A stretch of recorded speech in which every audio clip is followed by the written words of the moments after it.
Paddy Power, sponsors of the Road to Cheltenham.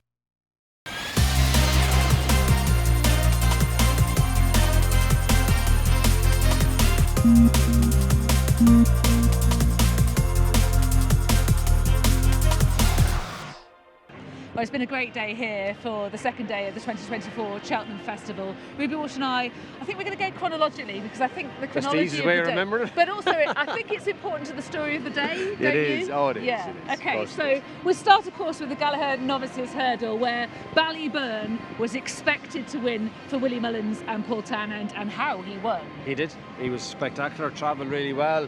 Thought a couple of horses ran really well too. Jimmy Desai, most notably, in second. Patrick didn't feel it. Atlantique turned up. Right. Maybe he didn't. That was different tactics. Maybe he didn't enjoy them. Maybe he didn't, but Patrick didn't feel he ran his race anyway. But it was all about Ballyburn, and he delivered. I mean, the form was franked from obviously the Supreme winner, etc.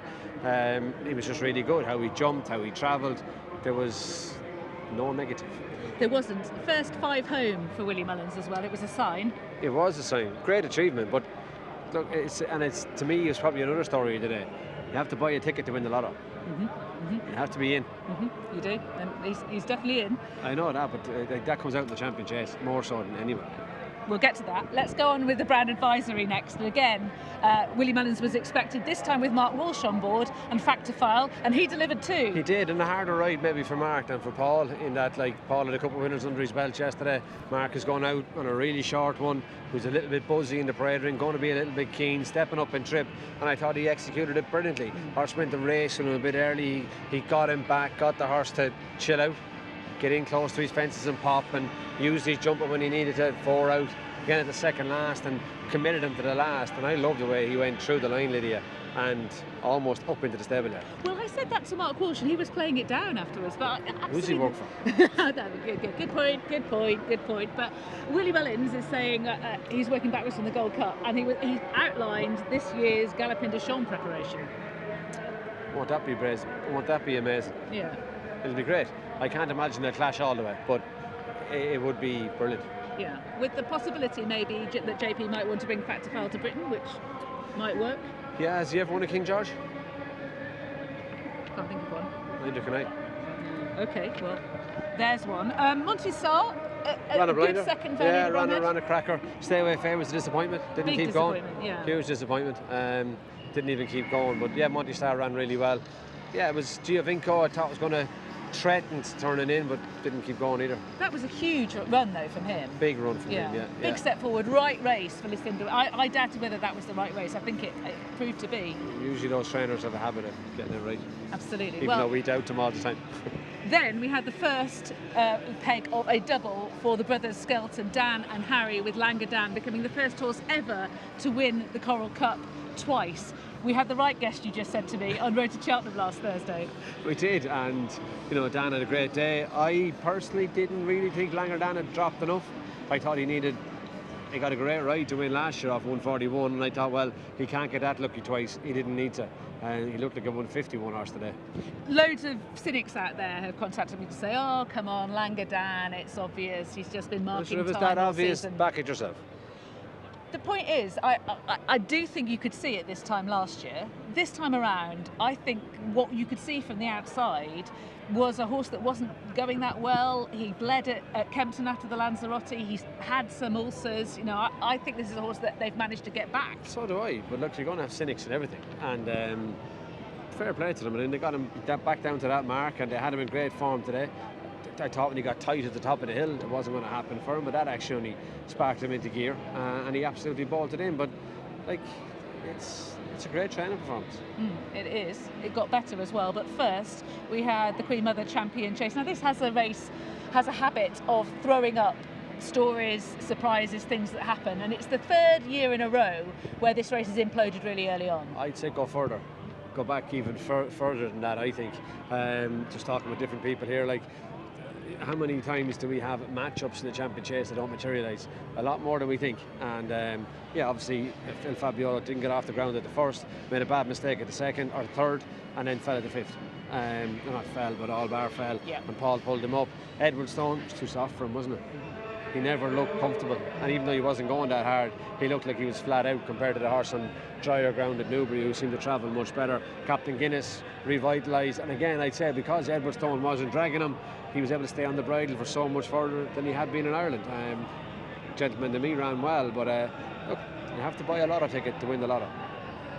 What do you make of the reactive ride from Rachel Blackmore? She was obviously alongside Paul when El Fabiolo made the mistake. So she knew something had happened. She knew he was out. So presumably she's got to move, not from plan A or B. She's moving to a different plan at that altogether, point. But that's the beauty of being a jockey. That's what you're supposed to do. That's the beauty.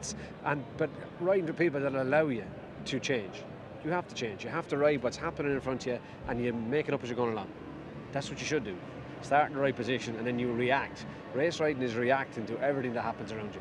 She's absolutely brilliant. I was eulogising about the move that she made, and her mum was sort of, I was saying it to her mum, and her mum was saying it's different for mums.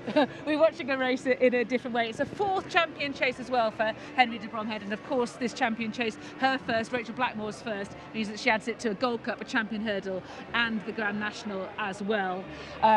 Just a super performance, and this is the year that really you were thinking this isn't Captain Guinness's year, because the grade one that he looked that he was going to get was when he got a recurrence of atrial fibrillation. Yeah, exactly. Look, soft ground, El Fabiolo, whatever price he was, Edward Stone off the back of that great run in Newbury. No, I definitely didn't fancy him, but look, you have to be up, you have to turn up.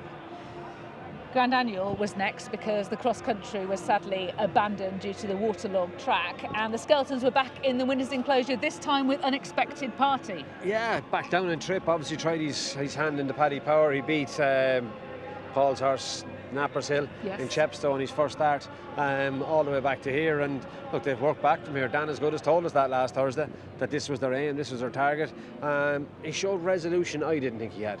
I thought Harry Cobden on Evan Williams' horse, Liberty Hunter, was coming to beat him. And unexpected party dug in, which I didn't think he would do. I think it's the 2 miles. I just think he's been stretched over possibly. further. I had him always in my head as a bit soft, but today he most certainly wasn't.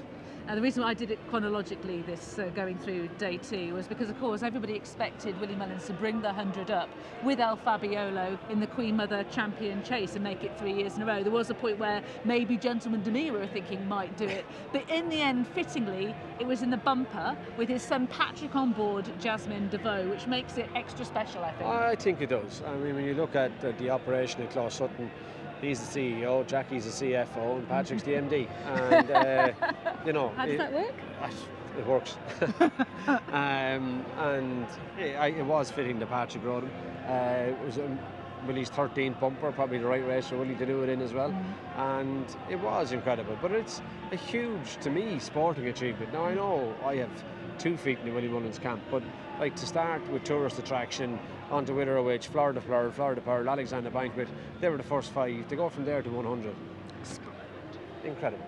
And build it and build it. It didn't start where it is. It started small, and it's been built to where it is by Willie and Jackie with the help of Patrick. And I think it's a huge, huge sporting achievement. I agree with you. I think it is a tremendous sporting achievement. I'm so pleased to have been here to see it. Me too. And you look at it like he's the manager, but like Pep Guardiola is not the CEO. He's not paying the wages on a Friday. Neither is Jurgen Klopp. Neither is John Kiley in Limerick.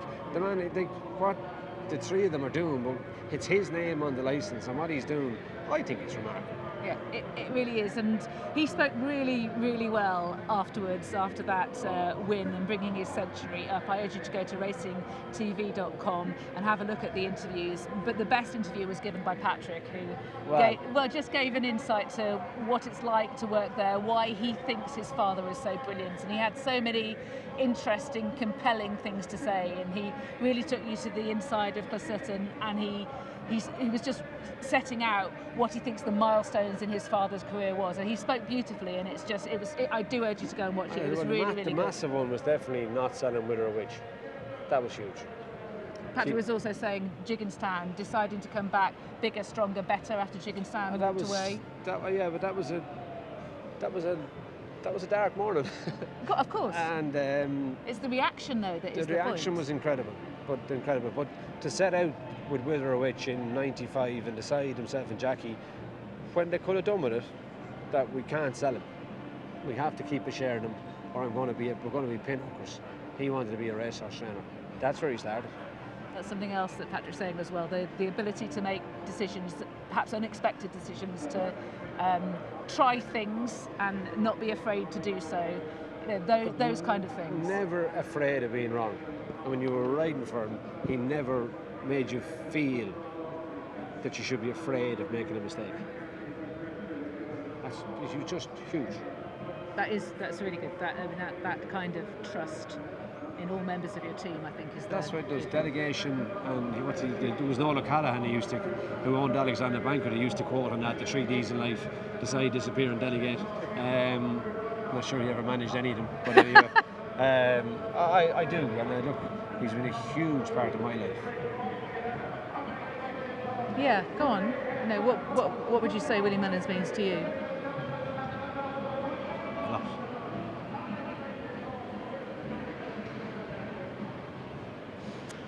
So, we mark 100 winners for Willie Mullins. We're only halfway through the festival. What can he do for the remaining 2 days? What he's done so far has been utterly brilliant. We'll catch up with you tomorrow.